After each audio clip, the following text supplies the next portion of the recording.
네, 안녕하십니까. 오토다이리 오종원입니다. 오늘 고성능 전기자동차 준비를 했습니다.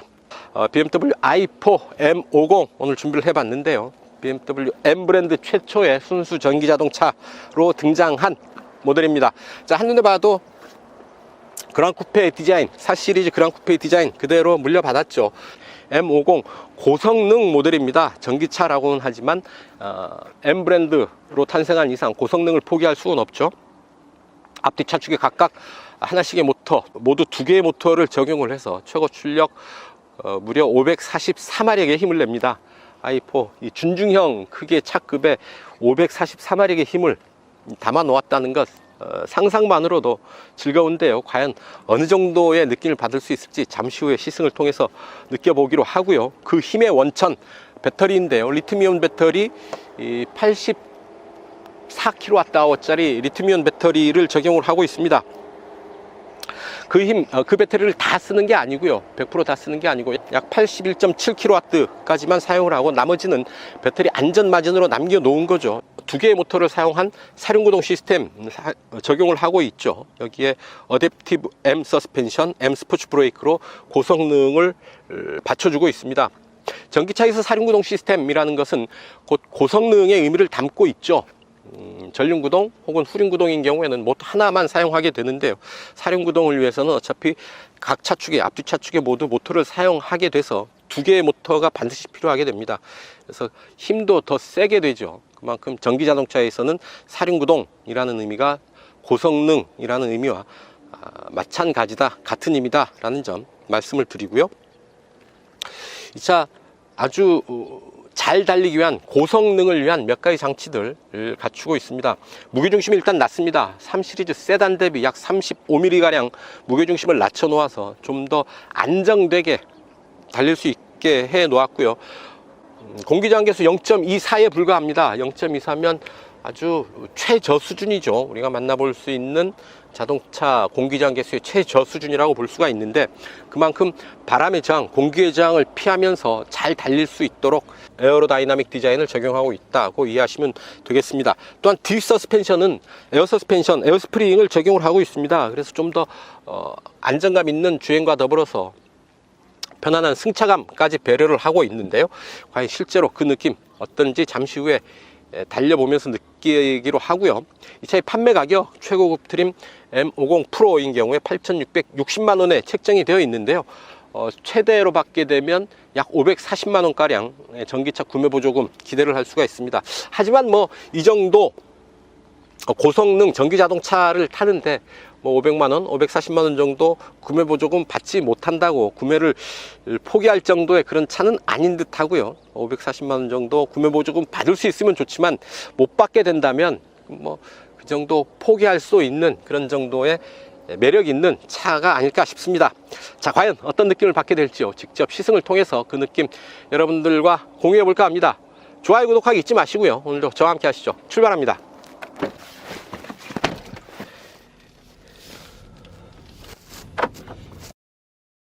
실내 운전석과 인테리어 보시겠습니다. 실내 들어오면 이 커브드 디스플레이 한눈에 딱 들어오죠. 하나의 모니터 안에 들어와 있는 2개의 분할 화면 정도로 자리 잡고 있는데요. 계기판은 12.3인치, 센터페이시아 인포메이션 모니터는 14.9인치로 구성되어 있습니다. 여기 OS는 8세대 OS가 들어가 있어서 좀 더 효율적으로 메뉴 구성이 되어 있고요. 안녕 BMW, 실내 온도 19도,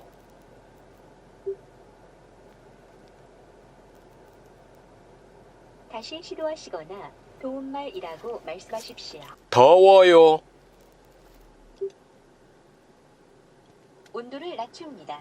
곧 쾌적해집니다. 너무 추우면 말씀해 주십시오. 오늘 날씨 어때? 현재 계신 장소의 날씨입니다. 차창 열어줘. 알겠습니다. 모든 창문을 열겠습니다. 음성 명령으로 제법 많은 내용들을 실행을 시킬 수가 있겠습니다. 자, 스티어링 휠 먼저 보실까요? 스티어링 휠 완전히 돌린 뒤에요. 하나, 둘, 야, 2.2회전 정도 합니다. 상당히 타이트한 조향이죠. 스티어링 휠의 회전수를 줄임으로 해서 좀 더 극적인 다이나믹한 조향 효과, 조향 반응 기대할 수 있지 않을까 싶습니다. 자, 스티어링 휠 왼편에는 주행 보조 시스템들, 안전거리 제어 기능과 어시스턴트 드라이빙 모드, 이렇게 두 개 모드를 설정을 할 수가 있습니다. 속도 조절하고, 그리고 차간 거리는 가장 멀게 하나, 둘, 셋, 세 단계로 조절을 할 수가 있는 거죠. 자, 그리고 오른쪽에는 볼륨 조절, 기능, 계기판 메뉴 조절, 음성 명령, 전화기 버튼 들어와 있습니다. 자, 계기판에 올라온 정보들 이렇게 바꿔서 띄울 수가 있고요. 내비게이션을 불러올 수도 있고, 미디어 등을 볼 수가 있습니다. 혹은 옆으로 옮기면 헤드업 디스플레이를 조절을 할 수가 있어요. 헤드업 디스플레이의 형태를 설정을 할 수가 있겠습니다. 스티어링 휠 아래, 그리고 헤드램프, 오토 헤드램프, 오토 하이빔 기능 들어와 있는데, 이 차는 레이저 라이트 적용하고 있죠. 조사거리가 거의 500~600m에 이르는, 야간에도 아주 선명한 시야를 확보할 수 있는 레이저 라이트 적용하고 있습니다. 이렇게 터치 스크린이 가능하고요. 가볍게 터치해주면 아주 반응이 빠르죠. 그리고 이 조그 셔틀을 이용을 해서도 조작을 할 수가 있습니다. 내비게이션 목적지 검색에서는 이렇게 손글씨로 입력할 수가 있죠.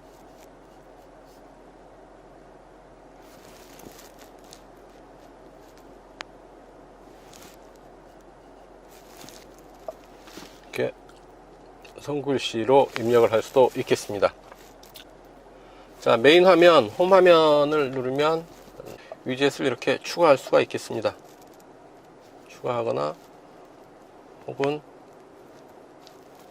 이렇게 위치를 조절을 할 수도 있고요. 필요 없는 것들은 이렇게 빼버릴 수도 있죠.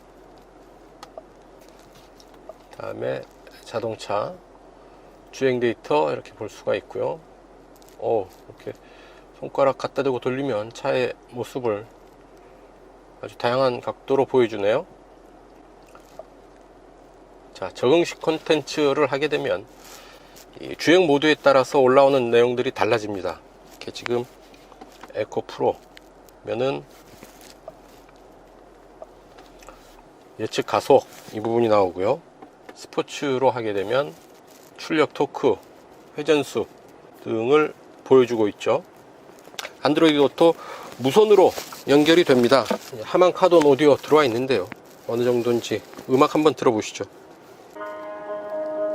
Too many days in the darkness without a glimpse of the light. Running tired and broken and scared, but I swear I'll never give up the fight. I see you broken and beat, head pulled down over your eyes.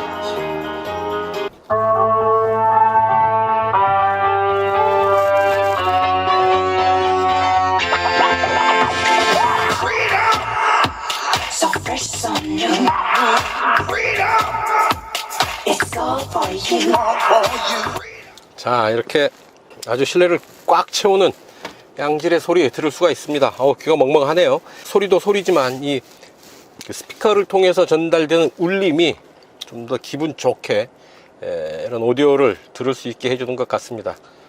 자, 이렇게 BMW ID를 갖고 있으면 내가 다른 차에 타서 BMW ID로 접속을 하면 모든 세트 값이 그대로 적용된다 라는 그런 개념이죠. 충전은 이렇게 충전 모드, 충전 시간, 출발 시간 설정을 할 수가 있습니다. 그러면 이 시간이 되면 충전되는 거죠. 한번 일회성으로 할 건지 매주 할 건지, 어쨌든 예약 충전이 된다 라는 얘기고요. 목표 충전량, 메이커마다 한 배터리는 80에서 90% 정도만 충전을 하라고 권하죠. 배터리 안전 마진을 확보해서 좀 더 안전하게 배터리를 사용하기 위해서 그렇습니다. 실내 조명, 앰비언트 라이트, 이렇게 많은 색상 중에서 선택을 할 수가 있고요. BMW 어시스턴트, 전화 연결하는 부분입니다. 컨시어지 서비스, 사고 처리 서비스, 긴급 출동 서비스, 고객 지원 서비스, 이 내용에 따라서 연결을 하면 될 테고요. 아주 급한 경우에는 위에 SOS 버튼이 있습니다. 이 뚜껑을 열어서 누르면 SOS 긴급 지원 센터와 바로 연결이 됩니다. 디지털 키, 카드 키를 이용을 해서 키를 공유할 수도 있겠네요. 주행 설정. 자, 운전자 어시스턴트 보시면 안전 및 경고 기능에 권장 설정으로 초기화, 정면 충돌 경고 기능 일지, 차선 이탈 경고 기능, 조향 간섭은 하고요. 차선 변경 경고 기능도 있고요. 조향 간섭 합니다. 혹은 하지 말라고 얘기할 수도 있죠.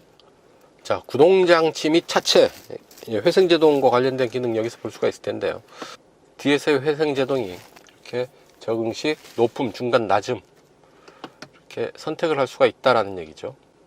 회생제동이 높으면 아무래도 그 주행할 때 좀 이질적인 주행의 느낌 받을 수가 있습니다. 막 뒤에서 누가 잡아 끄는 것 같은 좀 잘 안 나가는 듯한 그런 느낌 받게 되는데요. 또 그것도 익숙해지면 또 괜찮아지지 않을까 싶고요. 그 이질감 때문에 운전하는데 자꾸 신경 쓰인다 하면 해제시켜서 아주 낮은 수준의 회생제동 시스템 선택하시면 되겠습니다. 아이코닉 사운드, 세계적인 음악가 한스 짐머와 BMW가 협업으로 해서 개발한 아이코닉 사운드를 적용을 하고 있습니다. 스포츠 모드에서는 아주 적극적으로 그 소리가 드러나고요. 컴포트 모드에서는 좀 제한적으로 소리가 들리고 에코 프로 모드에서는 아예 소리가 들리지 않습니다. 이 부분 잠시 후에 주행하면서 들어보도록 하죠. 이렇게 아이코닉 사운드도 좋으면 선택해서 들을 수 있고 만약 별로다 하면 취소시켜서 안 들을 수 있습니다. 자, RTTI 실시간 교통정보를 볼 수가 있는데요. 이제 목적지를 아까 교대역으로 잡아놨죠. 가는 길에 교통정체 구간들을 보여줍니다. 양화대교에서부터 서빙고동 이 구간에 강북강변인가요? 강북강변 도로가 막힌다라는 얘기. 강변북로. 저는 올림픽대로로 갈 예정이긴 합니다만 어쨌든 강변북로의 체증 구간을 구간별로 보여주게 됩니다. 반포대로, 서초대로 구간도 교통 정체가 심하네요. 주행 경로를 판단하는데 좋은 정보를 제공을 해 주는 거죠. 변속 레버, 따지자면 감속 레버죠. 전기차에 적용된 감속기를 조절하는 레버가 들어와 있습니다. 카메라가 활성화되는데요. 카메라 위치에 따라서 차를 보여줍니다. 세차장 모드가 있어요. 후진 보조 장치도 설정을 할 수가 있죠. 돌아온 그대로 약 50m까지 차가 왔던 그대로 돌아서 나갑니다. 이렇게 브레이크를 슬슬 밟아주면서 조절만 해주고 속도만 조절해주면 차가 조향에 개입하면서 들어왔던 길 코스 그대로 약 50m를 조절을 하면서 움직입니다. 자, 이렇게 50m를 움직였던 그대로 되짚어서 나올 수가 있는 겁니다. 그 다음에 시동 버튼, 스포츠, 컴포트, 에코 프로 각각 주행 모드를 설정을 할 수 있고 오토홀드, 그리고 아이드라이브의 조그 셔틀로 조작하는 부분이죠. 조작감 좋고요. 터치의 느낌도 괜찮습니다. 센터페이샤 하단부에 스마트폰 무선 충전 장치가 들어와 있고요. 그 아래 두 개의 컵홀더, USB 2.0 그리고 12V 전원 소켓 준비되어 있습니다. 자, 운전석 이 정도 살펴보시고요. 이제 본격적인 주행에 앞서서 잠깐 뒷좌석 보고 가겠습니다. 뒤로 갑니다. 네, 뒷좌석입니다. 약간 타이트하게 보이는 공간입니다만 의외로 공간에 여유가 있습니다. 무릎 앞으로 주먹 하나 반 꽉 차게 들어가고요. 허리를 세우면 머리로 주먹 하나 들어가는데 뒤로 가게 되면, 약간 뒤로 기대게 되면 손바닥 2개 정도 꽉 차게 들어갑니다. 그래서 머리 위 공간도 생각보다는 괜찮은 공간 확보하고 있고요. 차창 원버튼으로 내려가는데 이 정도 거의 절반 정도 남겨놓고 열리죠. 좀 더 열렸으면 좋겠는데요. 뒷창은 이렇게 제한적으로 열리게 됩니다. 자, 센터 터널 제 손바닥 높이로 상당히 높게 솟아서 좌우를 확실하게 구분해 놓고 있습니다. 실내 공간을 상당히 제약하는 그런 부분이죠. 특히 이 차 그래도 쿠페 스타일을 적용을 하고 있어서 지붕이 들어갈수록 낮아져서 머리 위에서 내리 누르는 압박감이 어느 정도 있습니다. 또한 바닥에서 이 센터 터널이 있어서 그 넓은 공간을 확보하는 데는 방해 요소가 되지 않나 싶습니다. 어쨌든 센터 터널 그렇게 높게 솟아 있고요. 자, 이렇게 암레스트 내려서 2개의 컵홀도 사용을 할 수가 있겠습니다. 시트 또 접을 수가 있을 텐데요. 자, 시트는 이렇게 4대 2대 4로 나눠서 접을 수가 있습니다. 그러면 트렁크 공간을 좀 더 넓게 사용을 할 수가 있을 텐데요. 트렁크 공간은 기본 470리터에서 2열 시트를 다 접으면 1290리터까지 확장해서 사용할 수가 있겠습니다. 자, 앞좌석 센터 콘솔 뒤로 뒷좌석을 위한 송풍구, 그리고 3단계로 조절 가능한 열선 시트 들어와 있네요. 그리고 온도 조절할 수가 있고요. C타입 USB 포트 2개 들어와서 뒷좌석의 디지털 기기 충전에 대응할 수 있겠습니다. 비가 내리고 있고요. 일기예보에 의하면 오늘서부터 장마가 시작된다고 하네요. 비와 전기차 어울리는 듯도 하고 좀 상극인 듯도 하고요. 규칙적인 패턴이 계속 반복되는 빨래판길, 타이어가 계속 반복되는 패턴을 넘어가는 느낌은 있는데 그런 느낌이 그렇게 불편하거나 거추장스럽게 다가오는 게 아니죠. 앞에 258마력, 뒤에 313마력짜리 모터를 각각 장착을 했죠. 그래서 총 시스템 출력 544마력입니다. 앞뒤 차축에 모터 하나씩을 달아 놓아서 사륜구동 시스템을 적용하게 되는데요. 전기차에서 사륜구동 시스템은 고성능의 의미까지 함께 갔습니다. 전기차에서 사륜구동을 구현하기 위해서는 차축마다 앞차축, 뒷차축에 각각 모터를 장착을 해야 되니까요. 내연기관 자동차에서는 사륜구동이 꼭 고성능을 의미하는 건 아니지만 적어도 전기자동차에서는 사륜구동하면 고성능 모델을 의미하게 됩니다. 특히 최대 토크 81.1kgm인데요. 가속 페달을 밟는 즉시 이런 최대 토크를 구현을 합니다. 그리고 그 최대 토크를 꽤 넓은 영역에서 유지를 시켜주니까요. 언제든지 가속 페달을 쭉 밟으면 순식간에 이런 탁월한 놀라운 가속 만나볼 수가 있게 되는 거죠. 전기차의 가장 큰 특징 중 하나가 됩니다. 83.9kWh 리튬이온 배터리를 사용을 하죠. 실제로 사용하는 영역은 80.7kWh가 됩니다. 나머지는 안전마진, 배터리 안전마진으로 남겨두는 거죠. 배터리 안전을 좀 더 적극적으로 완전하게 보장하기 위해서 배터리의 용량을 100% 다 쓰는 게 아니라 일정 부분은 쓰지 않고 내버려 두는 거죠. 자, 주행보조 시스템 잠깐 체크하고 가죠. 어시스턴트 드라이빙, 제한속도 시속 80에 맞춰놓고 스티어링 휠에서 손을 떼봤습니다. 차선을 잘 읽고 있죠. 차로의 중앙 유지하면서 가고 있는데 경고등이 뜨죠. 스티어링 휠을 잡으라는. 잡지 말고 이렇게 손가락만 갖다 대도 스티어링 휠을 잡은 것으로 인식을 하고 해제가 됩니다.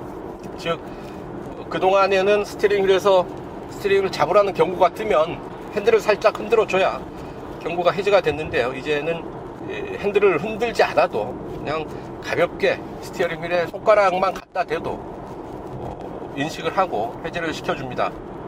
이런 거죠. 네 차로를 중심으로 좌우 차로까지 함께 달리는 차량들을 인식해서 계기판을 보여주는데요.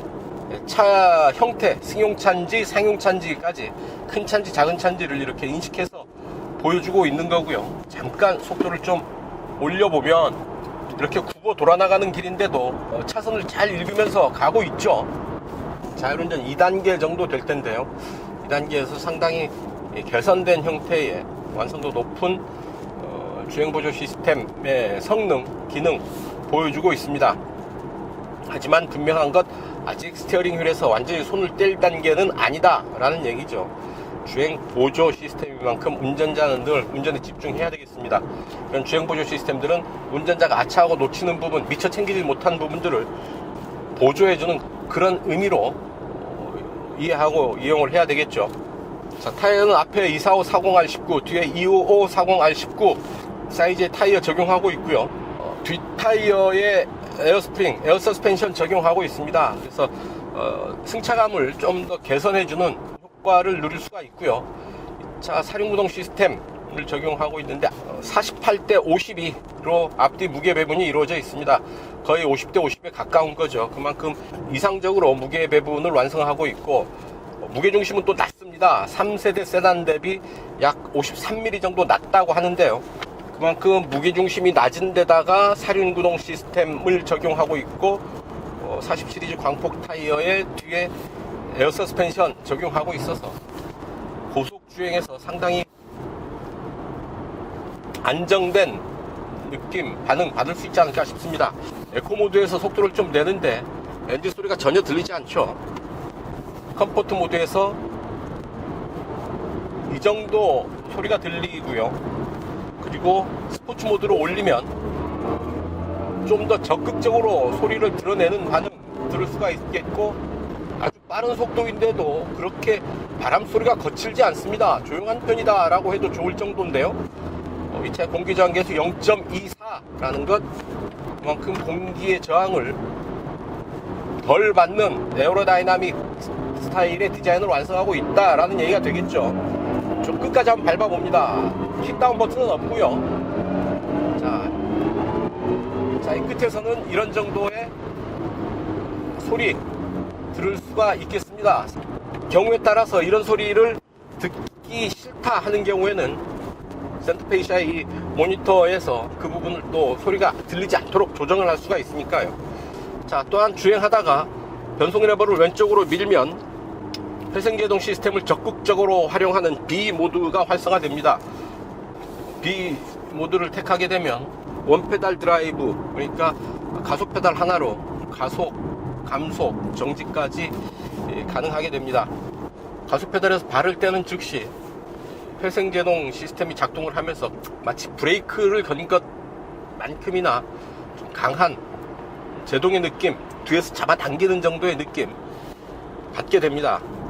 마치 뒤에서 차가 좀 잡아 끄는 듯한 그런 느낌이 지속적으로 있는 그런 주행 질감이 저는 별로더라고요. 그래서 회생제동의 단계는 가장 낮게 했고요. 그래서 주행 중에 만약에 회생제동이 필요하다 싶으면 변속 레버를 왼쪽으로 그냥 밀어서 자연스럽게 회생제동이 활성화되는 그런 방법을 사용하고 있습니다. 적응형 회생제동 기능 적용되어 있는데요. 인공지능이 학습 기능이 있죠. 자기 학습 기능이 있어서 인공지능이 이 차의 주행 상태, 도로 상황, 교통 흐름 이런 부분들을 판단을 해서 종합적으로 판단을 해서 회생제동의 강도, 효율을 판단해서 적용을 해줍니다. 고속주행을 몇 번 했더니 배터리가 상당히 떨어져 있죠. 배터리가 많이 소모가 됐습니다. 자, 이 차 1회 충전으로 주행 가능한 거리가 378km입니다. 378km라고 하면 그거밖에 안 될까라고 생각하실 수도 있고, 그 정도면 되지 않나 생각하실 수도 있는데요.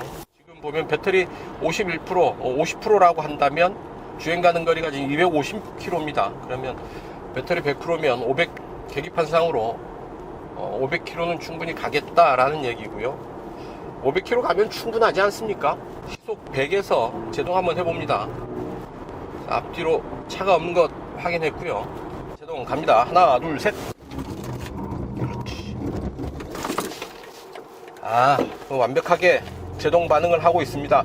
비상등 깜빡이고요. 안전띠가 딱 몸을 조여줍니다. 그리고 다시 출발하니까 안전띠는 스스로 또 해제가 되네요. 그리고 차체가 비교적 무게중심이 낮아서 쏠림이 덜합니다.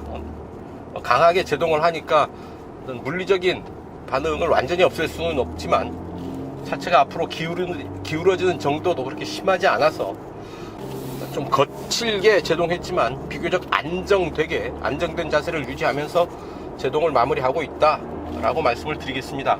브레이크 페달은 약간 부드럽게 소프트하게 밟히는 느낌입니다. 자, 앞에 245-40R19, 뒤에 255 40R19 사이즈의 타이어 적용하고 있고요. 뒤에 에어 서스펜션, 그리고 낮은 무게중심 사륜구동 시스템, 4시리즈 그란 쿠페 디자인, 코너에서 제법 높은 성능 기대할 수 있는 그런 체격 조건 갖추고 있는데요. 반경이 짧은 코너 들어갑니다. 가속, 제동, 턴.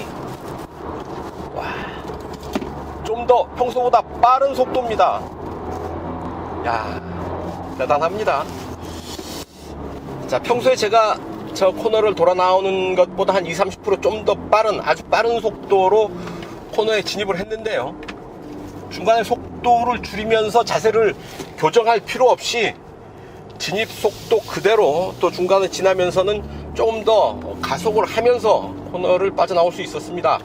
네 바퀴가 노면에 딱 밀착된 느낌, 그리고 낮은 무게중심에서 느끼게 되는 안정되게 돌아나가는 그런 느낌 받을 수 있었고요. 마치 차체 중앙에 핀을 딱 꼽아 놓고 돌아나가는 그런 느낌 받을 수 있었습니다. 다이나믹한 주행을 즐길 수 있는 고성능 전기자동차라는 느낌을 저런 코너에서 제대로 느낄 수 있겠습니다. 전기자동차라는 느낌보다 고성능 M 브랜드의 느낌이 더 강하게 오는 거죠. 자, 그래서 이 차 판매 가격이 얼마냐? 자, i4 M50 8,490만원, M50 프로 8,660만원입니다. 지역에 따라서 M50인 경우에 최대 540만원 정도 지원을 받을 수가 있습니다. 소비자의 부담을 어느 정도 줄일 수는 있는데요. 구매후보조금이 구매를 좌우할 정도로 그렇게 많은 금액이라고 볼 수는 없죠. 구매 지원금에 매달릴 필요는 없지 않을까 하는 생각도 해봅니다. 전체적으로 i4 M50 전기자동차의 효율과 M 브랜드의 고성능을 잘 조화시킨 고성능 전기자동차로서 상당히 높은 완성도를 보여주고 있지 않나 싶습니다.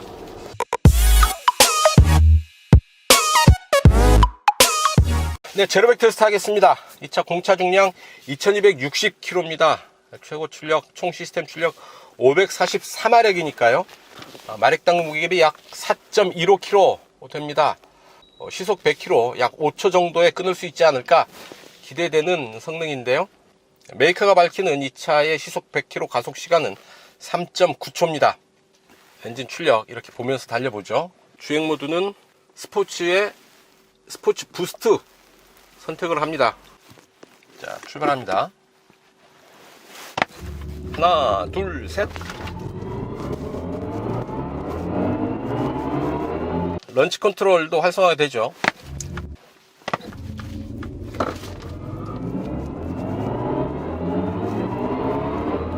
고성능이란 이런 것 유감없이 보여주고 있고요. 짧은 구간에서 빠르게 시속 100km 도달하고 있습니다. 이 GPS 계측기에 측정된 데이터 열어서 함께 보시겠습니다.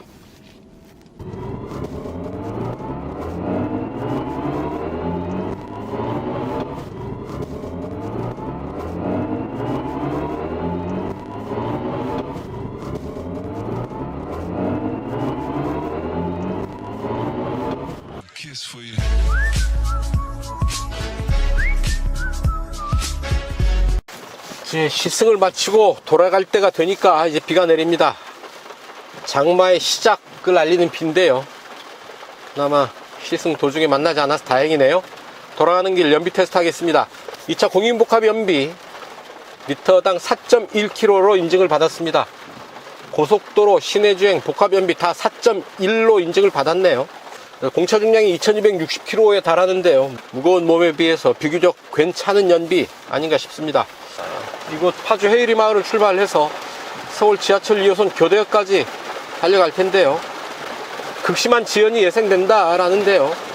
올림픽대로 구간 염창 IC에서 군데군데 체증이 심한 구간들을 이렇게 안내해 주고 있습니다.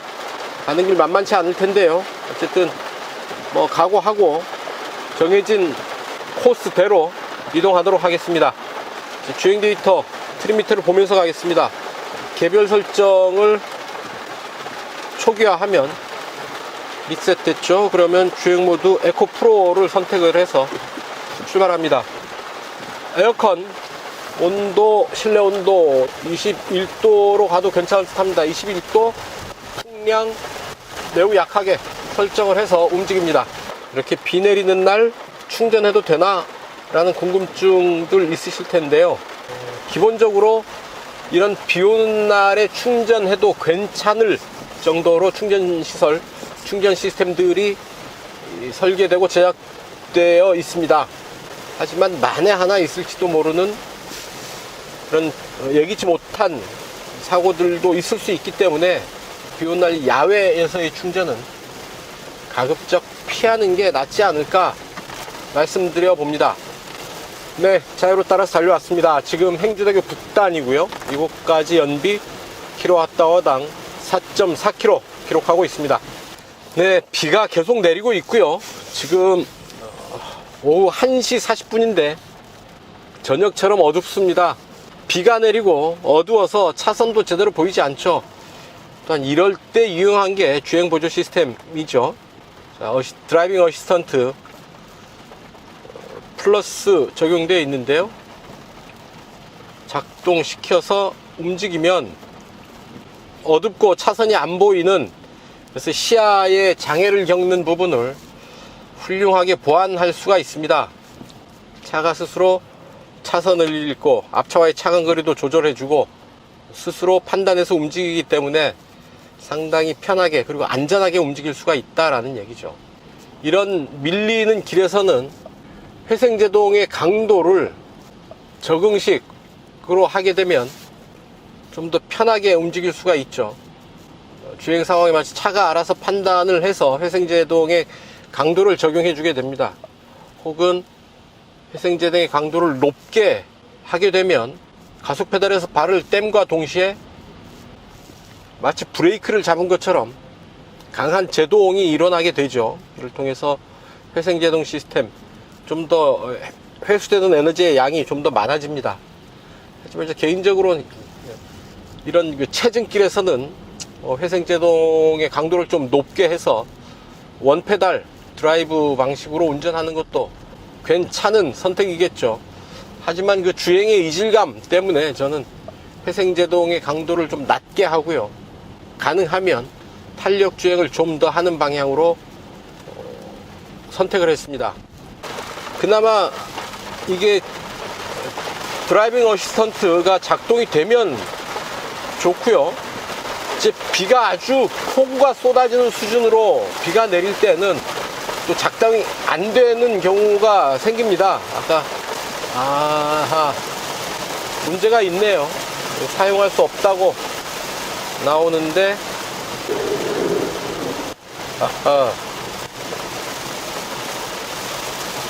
자, 이 폭우가 쏟아지는데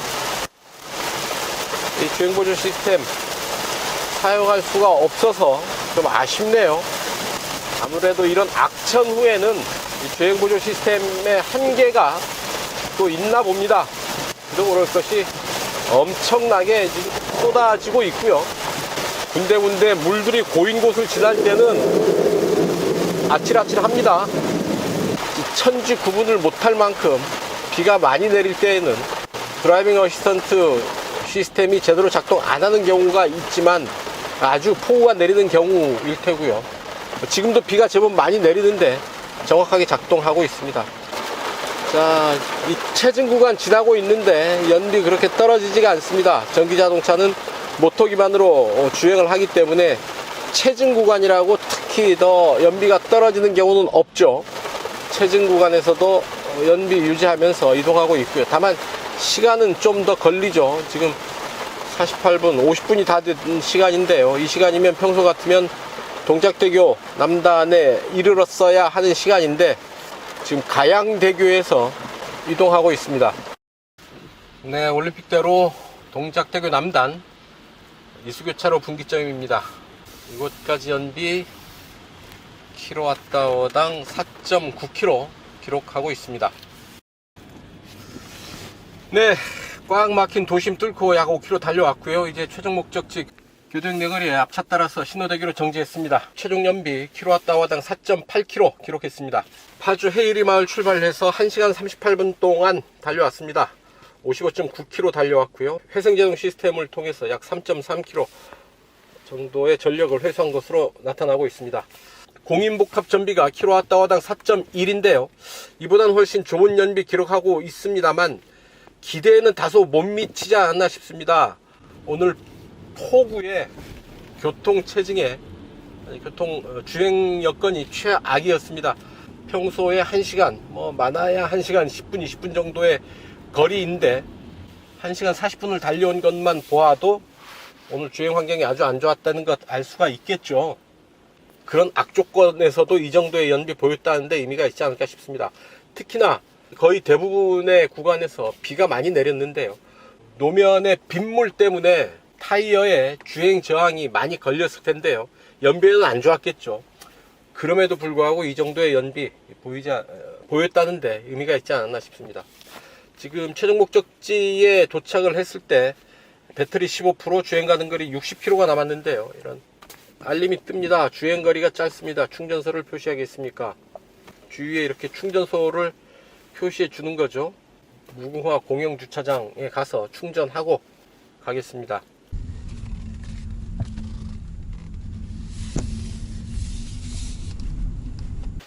네, 이렇게 오늘 비가 와서요. 실내 주차장에 있는 충전소 이용하고 있습니다. 이렇게 급속 충전하면 빠른 시간에 충전을 할 수가 있고요. 지금 90% 충전 완료 시각이 15시 44분이니까요. 약 50분 정도 걸리네요.